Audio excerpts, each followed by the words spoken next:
I'm 62 years old, and for most of my life I believed that love was a currency you give freely, assuming it will eventually find its way back to you. I learned much later than I should have that some people are not banks for loving investment but black holes for it. They take, and the only thing that ever comes back is the echo of your own foolishness. The sentence that finally taught me this lesson was delivered on a Tuesday afternoon over a plate of lemon ricotta cookies I had spent the morning perfecting. My daughter-in-law, Jessica, looked at me, her smile as thin and sharp as a shard of glass, and said, "It's time for you to find your own life instead of living through ours." I just nodded, placing a cookie on her plate as if she'd just commented on the weather. Then, in the quiet weeks that followed, I sold the house she thought was hers and did exactly that. That sentence didn't just appear out of thin air. It was the final brick in a wall that had been carefully, methodically built between my son's family and me over the past 5 years. Before Jessica, my life was woven into the very fabric of my son Mark. I was a single mother from the time he was 10. His father, my Richard, was a good man, a carpenter with hands that could calm a crying child or fix a broken world with equal gentleness. A sudden heart attack stole him from us. One crisp autumn evening, leaving a hole in our lives so vast, I thought we'd be lost in it forever. But we had each other. Mark became my sun and my moon. Every scraped knee, every soccer trophy, every late-night talk about girls and grades, and the confusing business of growing up, it was all ours. Our home was the epicenter of this shared world. A 2-story colonial in a quiet Ohio suburb, with a sprawling oak in the front yard that Richard had planted the day Mark was born. The house wasn't just wood and nails, it was a living scrapbook. The notch on the kitchen doorframe marking Mark's height each year, the faint stain on the living room rug from a spilled grape juice incident in '98, the scent of Richard's Old Spice that still clung to the back of his closet. I poured my widow's pension, my time, and my love into that house, making it a sanctuary, a place of warmth and unwavering welcome. I thought it would be the heart of our family for generations. When Mark brought Jessica home, I was thrilled. She was polished, ambitious, and seemed to adore him. I welcomed her with open arms, teaching her Richard's mother's recipe for pot roast, giving her the locket my own mother had given me. I saw her not as someone taking my son, but as the daughter I'd never had. They married in my backyard under the shade of that old oak tree. I wept with joy, believing our family was not dividing but multiplying. The first few years were good. Happy. The births of my grandchildren, Leo and Maya, were the 2 most joyous days of my life since Mark's own birth. I was Grandma Carol, the maker of cookies, the teller of stories, the default babysitter, and the keeper of traditions. I hosted every Thanksgiving, every Christmas, every birthday. My home was the gravitational center of our family, and I was happy to be its son. The shift was subtle at first, a slow cooling I tried to ignore. It began with small comments from Jessica. "Carol, nobody really uses doilies anymore, do they?" she'd say, gesturing at the handmade lace my own grandmother had tatted. Or, "All this dark wood is a bit heavy. A lighter color palette would really open this place up." I'd smile and change the subject, telling myself she was just trying to be helpful to share her modern tastes. Then came the gentle erosion of my role. "Mom, you look tired. Why don't we just order a pizza for Sunday dinner instead of you cooking all day?" Mark would suggest after a whispered conference with Jessica in the hallway. I knew he was just repeating her words, but it stung that he didn't see the joy I took in cooking for them. My pot roast wasn't a burden. It was a love language. Soon Sunday dinners became sporadic, replaced by their busy schedules of soccer practice and brunch with their friends. The holidays were the next to fall. For 40 years, Christmas Eve at my house was a sacred ritual. We'd decorate the tree with a chaotic mix of ornaments, each with a story. Then eat homemade chili and watch It's a Wonderful Life. 2 years ago, Jessica announced they were starting a new tradition. "We just feel the kids need to experience Christmas morning in their own home," she explained, her tone final. "We'll come over in the afternoon, of course." The first time they weren't there on Christmas morning, the silence in my house was deafening. I sat with a cup of coffee looking at the beautifully decorated tree, and felt a profound, chilling loneliness I hadn't felt since the week Richard died. I tried to talk to Mark about it once. I found him alone in the kitchen during a brief visit and I asked, my voice trembling slightly. "Is everything all right, honey? You all seem so distant lately." He shifted uncomfortably, unable to meet my eyes. "Mom, we're just busy. Life gets crazy with kids and work.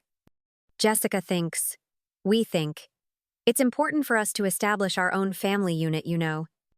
Our own traditions." I didn't understand. I thought I was part of their family unit. Since when did creating a new family require dismantling the old one? But I saw the panic in his eyes, the desperate plea for me to just drop it, and so I did. For him, I swallowed my hurt and my confusion, and I adapted. I became the accommodating, easygoing mother-in-law.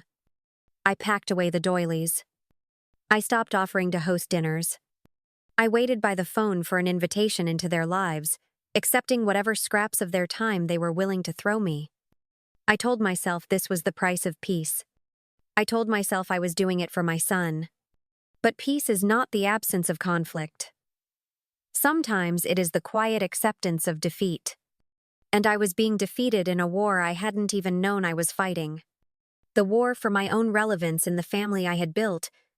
The escalation from quiet exclusion to outright exploitation happened so gradually.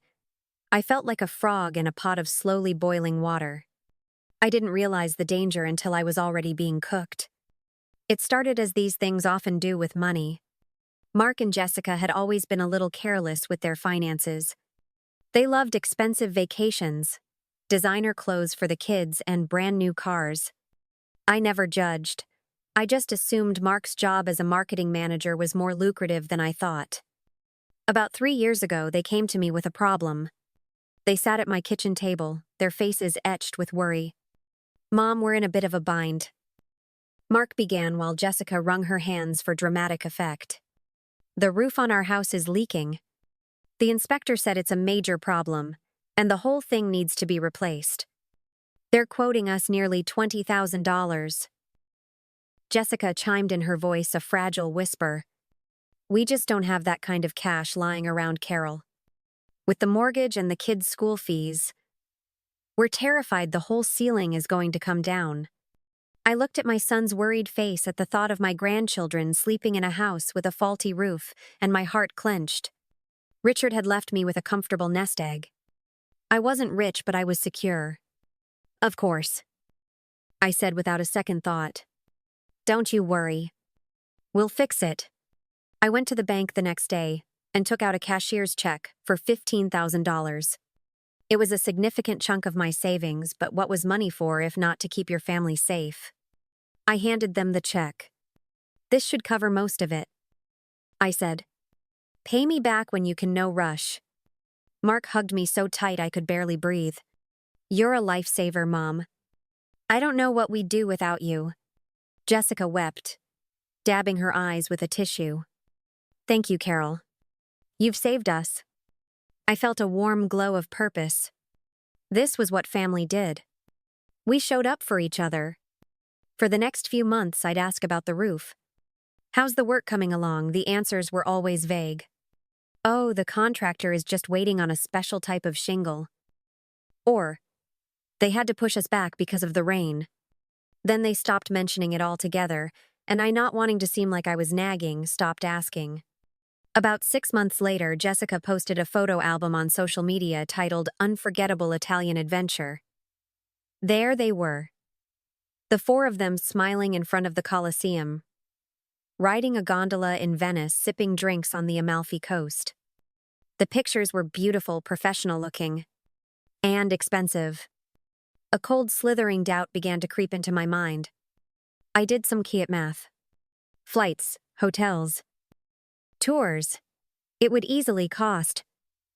Well, it would cost about $15,000. I pushed the thought away. It was too ugly, too monstrous to consider. They must have gotten a bonus, I told myself. Mark must have had a good year. My son wouldn't lie to me. Not like that. The little cuts continued. My babysitting services, once a weekly occurrence, were no longer needed. We've hired a regular sitter, Carol. Jessica explained. It's just easier to have someone on the books.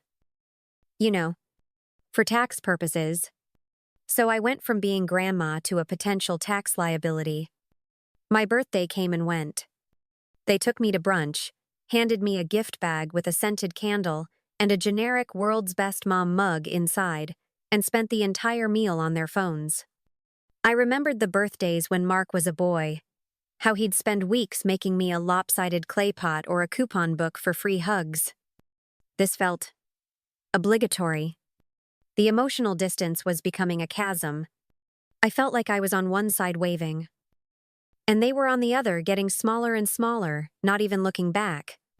My attempts to bridge the gap were met with a kind of polite, impenetrable wall. I invited them for a simple backyard barbecue, my specialty. Jessica replied via text. So sorry we're swamped. Leo has a playdate and we have a charity gala to prep for. Rain check. The rain check never came. I baked Leo's favorite chocolate chip cookies and dropped them by their house. Jessica met me at the door, taking the tin from my hands. Oh, that's so sweet of you, Carol. But we're really trying to cut back on sugar. I'll see if Mark wants one. She didn't invite me in. I stood on her pristine porch looking at the perfectly manicured lawn and realized I was no longer welcome in the life I had helped build. The house I was standing in front of, the one with the perfect non-leaking roof, was a home I had helped finance, yet I couldn't even get past the front door. The breaking point wasn't a single event, but a slow dawning horror, a final undeniable realization that I wasn't just being ignored. I was being managed. I was an asset to be liquidated, a problem to be solved. And the proof I needed came from the most mundane of modern objects, a forgotten iPad.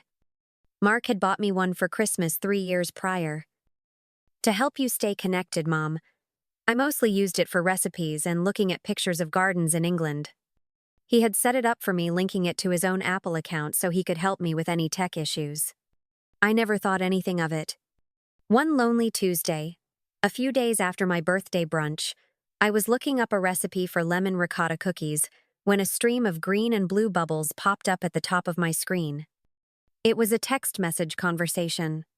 I realized with a jolt that Mark's messages were syncing to my iPad. My first instinct was to close it. It felt like an invasion of privacy. But then I saw my name. My heart started to pound, a frantic trapped bird against my ribs. I knew I shouldn't look, but I couldn't stop myself. It was like watching a car crash in slow motion. Horrifying but impossible to turn away from. The conversation was between Mark and Jessica from the day of my birthday brunch. Jessica, ugh, that was painful. Did you see her face when she opened the mug? Like she was expecting the crown jewels. Mark, come on, Jess. It was fine. She seemed happy enough. Jessica, happy enough isn't going to solve our problem. She's getting more and more clingy. All that talk about the old days. It's like she's stuck in the past. Mark, she's just lonely. Jessica. And that's our problem, how? We can't be her entire social life. That's why I dropped that line on her. The find your own life one. It's time for a little tough love. We need to set some real boundaries. My hands were trembling so violently I had to set the iPad down on the kitchen table. Tough love. Clingy.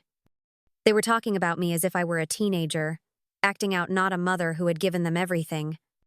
With a sense of dread, I scrolled up, my blood turning to ice water as I went further and further back in time. The texts laid their entire strategy bare. It was a calculated campaign. From 6 months ago, Jessica. We need to start talking to her about downsizing. The house is way too big for her. And the upkeep? We could frame it as us trying to help her. Mark, she'll never sell. She loves that house. Jessica. She will if we make her feel like it's a burden. If we stop coming over so much, she'll see how empty it is.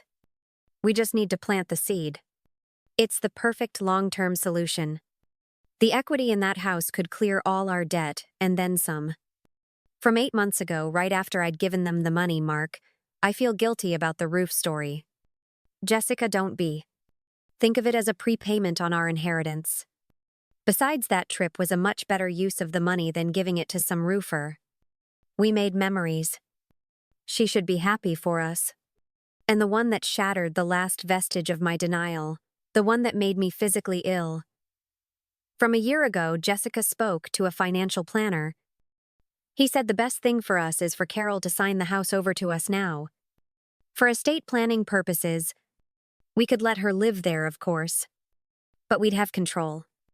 We wouldn't have to wait for, Mark. She'll see right through that. Jessica, not if you're the one who asks her my love. You're the perfect son. She trusts you completely. I stumbled to the bathroom and threw up. The cookies I'd been so proud of came up sour in my throat. They hadn't just lied about a roof. They had a long-term solution. They were planting seeds. They were waiting for me to die. My trust in my son, the bedrock of my entire life, crumbled into dust. He wasn't a victim in this. He was a co-conspirator. He was her perfect son. The tool she was using to dismantle my life for parts. I sat on the cold tile of the bathroom floor, the forgotten iPad on the kitchen table pulsing with their casual cruelty, and I felt something inside me break. It was the part of me that made excuses for them, the part that believed in their goodness, the part that would have forgiven anything. It snapped, and in its place a cold, hard clarity settled in. They wanted me to find my own life. They thought the house was a burden. They saw me as an obstacle to their financial freedom. Fine. I would give them exactly what they wanted. I would unburden myself. I would find my own life. And I would start by taking back the one thing they thought they had already secured: my house. I picked myself up off the floor, washed my face, and for the first time in a very long time, I felt not lonely but liberated. The war was not over. It had just truly begun. And this time I knew exactly who the enemy was. My first call wasn't to a lawyer or a realtor, but to my oldest friend, Linda. Linda is a retired nurse with a no-nonsense attitude and a tongue as sharp as a surgeon's scalpel. She'd known me since before Richard died, and had been watching the slow freeze-out from Jessica with narrowed, skeptical eyes for years. I sat on my porch, swing the iPad on the cushion next to me, and told her everything, my voice flat and emotionless. I read the texts aloud. When I finished, there was a long silence on the other end of the line. Well, Linda finally said, her voice grim. It's about damn time you woke up and smelled the arsenic. I've been telling you for years that girl was a piranha in pearls. She wasn't alone, Linda. I whispered. Mark. He went along with it all. Of course he did. She snorted. The boy has a spine made of cooked spaghetti. She's been playing him like a fiddle since the day they met. The question is, Carol, what are you going to do about it? That was the question, wasn't it? The old Carol would have cried. The old Carol would have confronted them, creating a messy, dramatic scene that would have ended with her apologizing for her own feelings, just to keep the peace. But the old Carol had died on the bathroom floor. I'm selling the house. I said the words tasting strange and powerful in my mouth. And I'm not leaving them a single red cent. Hallelujah. Linda breathed. Now you're talking. You need a good realtor, not one of those slick kids who just wants a quick commission. Minyeta Sara is in the business. She's a shark, but she's our shark. And you need a lawyer. A bulldog. I know just the one. The next morning I met Sarah at a coffee shop. She was in her late 30s with a sharp suit and an even sharper gaze. I explained the situation, leaving out the most painful emotional details and focusing on the practical. I wanted to sell my house quickly and quietly for the best possible price. She looked at the photos of my home on her phone, her eyes lighting up. Carol, this is a gem, she said. Original hardwood, great bones that garden. In this market, this house will start a bidding war. We can have it listed by Monday. The only thing you need to do is decide where you're going. Where was I going? I had no idea. My entire world had been contained within the walls of that house, in a 5-mile radius of my son and grandchildren. The thought of leaving was terrifying, but the thought of staying was unbearable. "I'll figure it out," I told her with more confidence than I felt. My appointment with the lawyer, Linda, recommended a man named Mr. Davies, who looked more like a grumpy bulldog than a human was that afternoon. I brought my will, a simple document I'd drawn up years ago, leaving everything, the house, my savings, my investments, to Mark, my sole heir. "I want to revoke this," I said, sliding it across his imposing mahogany desk. "And I want to create a new one, ironclad." He read through the old will, then looked at me over his spectacles. "A significant change of heart." "May I ask what prompted it?" I thought of the texts. "Prepayment on our inheritance.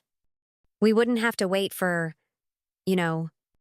Let's just say my beneficiary's circumstances have changed," I said dryly.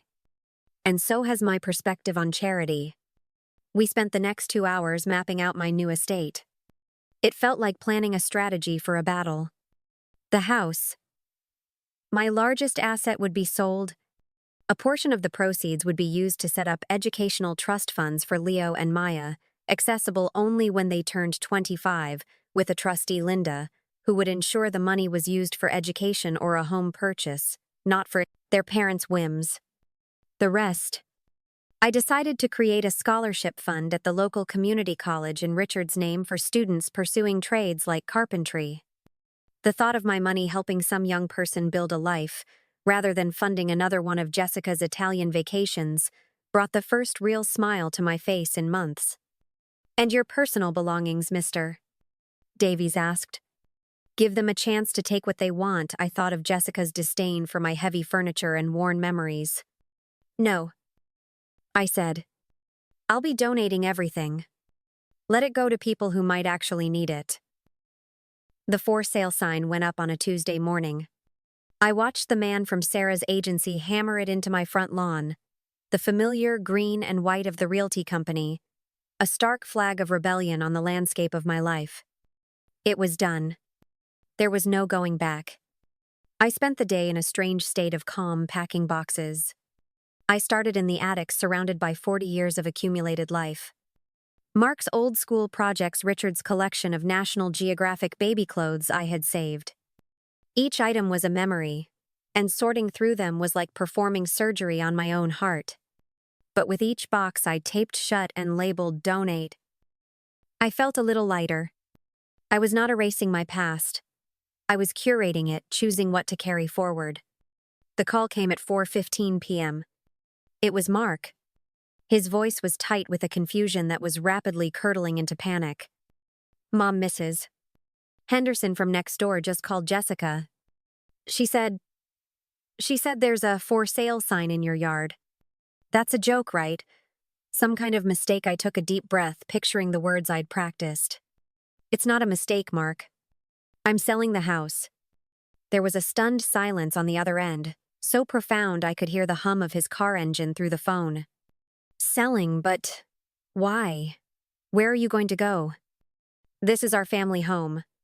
The sheer audacity of that phrase, "our family home," sent a jolt of cold fury through me. "It stopped being our family home a long time ago, Mark," I said, my voice dangerously quiet. "As for where I'm going, I'm finding my own life." I believe that was the recommendation. I could hear his sharp intake of breath. He knew.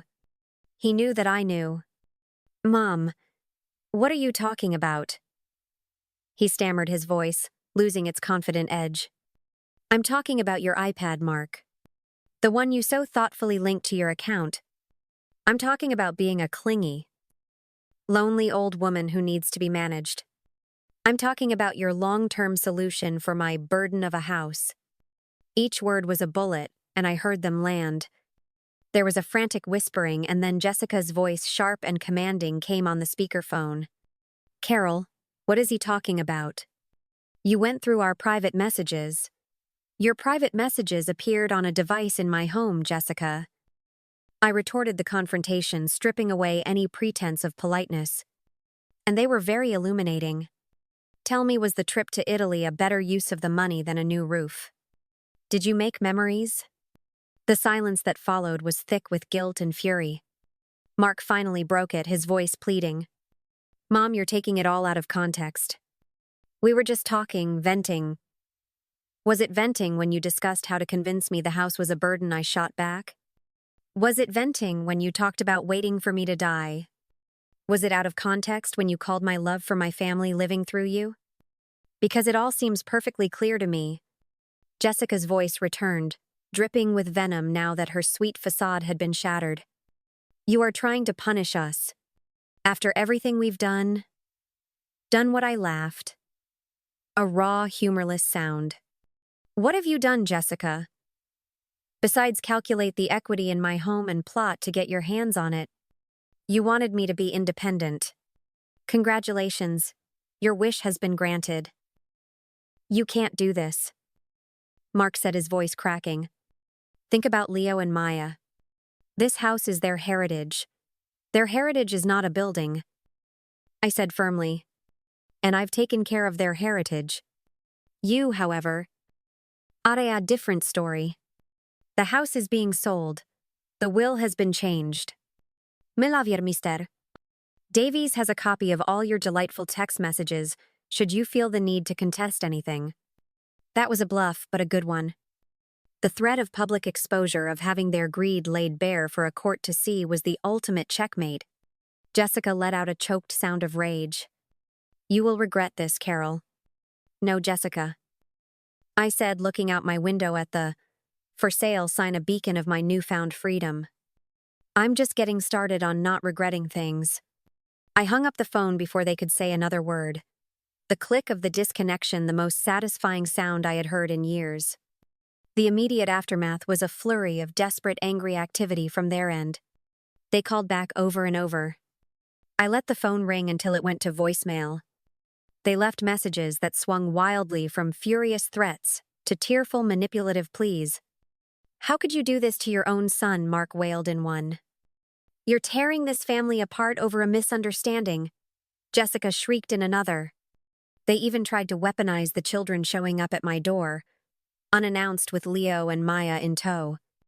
Leo, my sweet, sensitive grandson, looked at me with wide, confused eyes. Grandma, Daddy says you're giving our house away. I knelt down, my heart aching for his innocence in this ugly mess. Not giving it away, sweetheart. I'm selling it so I can start a new adventure. This was always my house, not yours or Daddy's.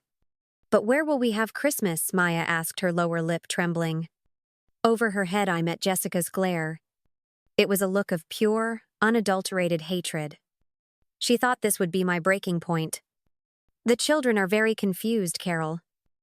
She said, her voice dripping with false concern. They don't understand why you're being so selfish. The children are confused because you've been telling them lies. I replied, my voice low and steady. So only she could hear. You taught them to see this house as a possession, not a home. This is the consequence of that lesson. I gave the kids a hug, told them I loved them very much, and gently closed the door. It was one of the hardest things I've ever had to do, but I knew it was necessary. I was no longer setting myself on fire to keep them warm. The house sold in 6 days. A bidding war erupted just as Sarah had predicted between 3 young families. The winning bid was from a doctor and his wife, a teacher with 2 young kids. They wrote me a letter telling me how they fell in love with the garden and could picture their children growing up under the big oak tree. They didn't see the house as equity or an asset. They saw it as a home. I knew it was the right choice. As the closing date approached, I was a whirlwind of motion. I held the world's largest garage sale. Neighbors and strangers swarmed my lawn, buying up the physical manifestations of my past life.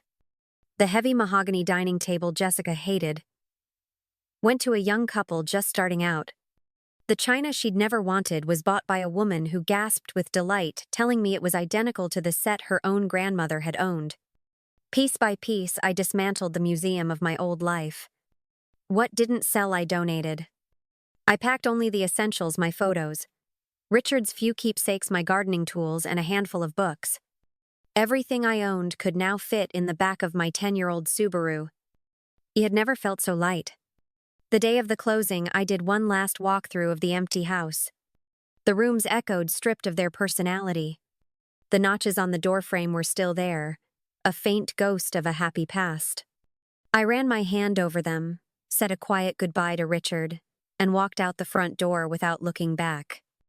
That afternoon, I drove to a small coastal town in Oregon. I'd only ever seen in pictures, a place where the air smelled of salt and pine, a place where no one knew my name. My new life began in a small, rented cottage overlooking the Pacific Ocean. It had a tiny, wind-battered garden that needed a lot of love, and a big picture window where I could watch the storms roll in. The quiet was absolute. For the first few weeks, it was jarring. There was no one to cook, for no schedule to keep but my own. I would wake up and think, what now? Slowly, I began to fill the silence, not with loneliness, but with myself. I joined a pottery class at the local community center. My first few creations were lopsided, pathetic-looking things, but I loved the feeling of the cool, wet clay under my hands, the focus it required. I was creating something for no one but me. I volunteered at the town library, spending my afternoons surrounded by the hushed, reverent smell of old paper and ink. I started walking on the beach every morning, collecting sea glass and watching the waves crash against the rocks, feeling their immense cleansing power. I had been in Oregon for about 6 months when I received a letter with a familiar Ohio postmark. It was from Mark. It wasn't a text or a voicemail. It was a handwritten letter on actual paper. My hands shook as I opened it. "Mom," it began. "I don't know if you'll even read this. I don't deserve for you to. I wanted to let you know that Jessica and I have separated. The fight over the house. It wasn't the cause, but it was the thing that broke us. She couldn't forgive you for taking away our future. And she couldn't forgive me for not stopping you. The truth is, I couldn't stop you because a part of me knew you were right." I read those texts again after you left. I saw my own words, my own weakness. I let her poison our family, and I let her poison me against you. Because it was easier than fighting her. Losing the house was nothing compared to losing my mother. The kids miss you terribly. I miss you. I hope wherever you are that you are happy. I am so sorry. I read the letter 3 times, sitting in my armchair with a cup of tea, the sound of the ocean in the background. There was no triumph, no surge of, "I told you so." There was just a deep, quiet sadness for the son I had lost, and a flicker of pity for the broken man he had become. I wrote back a week later. It was a short, polite note. I told him I was sorry to hear of his troubles and that I was doing well. I gave him a P.O. box number, and told him that if Leo and Maya wanted to write to me, I would love to hear from them. I did not give him my address. I did not invite him to visit. I did not say I forgave him. Forgiveness is a complex thing. I had forgiven him enough to wish him peace, but not enough to let him back into my heart. Some doors once closed can never be reopened in the same way. The first letter from Maya arrived a month later, decorated with crayon drawings of seagulls and killer whales. A few weeks after that, a letter from Leo asking me about the tides.